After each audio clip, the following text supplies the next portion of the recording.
Makeup Artists Cosmetics, MAC. It is Makeup Artists Cosmetics. ಅದೇ ಥರ PAC ಬಂತು, famous ಆಯಿತು. ಪ್ಯಾಕ್ ಅಂತ ಇದ್ರು ಎಲ್ಲರೂ PACನ. But actually PAC full form ಬಂದ್ಬಿಟ್ಟು PAC is an abbreviation, professional artists cosmetics.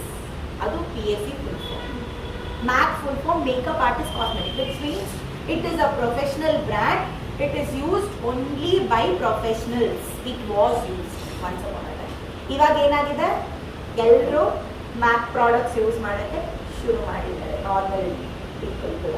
Okay, ಈ ರೀತಿ ನಾವು ಯೂಸ್ ಮಾಡಿ ಕಮರ್ಷಿಯಲೈಸ್ಡ್ ಆಗಿರುತ್ತೆ. That is called as commercial brands. So colourful ಆಗಿರುತ್ತೆ, ಅಟ್ರಾಕ್ಟಿವ್ ಆಗಿರುತ್ತೆ. ನೀವು ನೋಡಿದಾಗ ತೊಗೊಂಡ್ಬಿಡ್ಬೇಕು, ಇಮಿಡಿಯೇಟ್ಲಿ ತೊಗೊಬೇಕು. ಸ್ಮೆಲ್ ನೋಡಿದ ತಕ್ಷಣ wow I want to use it ಅಂತ ಒಂದು ಆ ಫೀಲ್ ಬರುತ್ತೆ ಆ್ಯಂಡ್ ಅಟ್ರಾಕ್ಟ್ ಮಾಡುತ್ತೆ ನಿಮ್ಮನ್ನು ತುಂಬ. ಆ ಸ್ಮೆಲ್ಗೆ ನೀವು ತೊಗೊಂಡ್ಬಿಡ್ತೀರ ಅಲ್ವಾ. ಆ್ಯಂಡ್ ಲಿಪ್ಸ್ಟಿಕ್ ಯೂಸ್ ಮಾಡ್ತೀರಾ, ಒಂದೊಳ್ಳೆ ವೆನಿಲಾ ಫ್ಲೇವರ್, ಚಾಕ್ಲೇಟ್ ಫ್ಲೇವರ್ ಇದ್ದರೆ ಏನು ಮಾಡ್ತೀರಾ, ಮತ್ತೆ you like to use it. But that's not safe. It's all commercialising technique. Commercial brand ಕ್ಯಾಟಗರಿಯಲ್ಲಿ ಬರುತ್ತೆ. ಒಂದು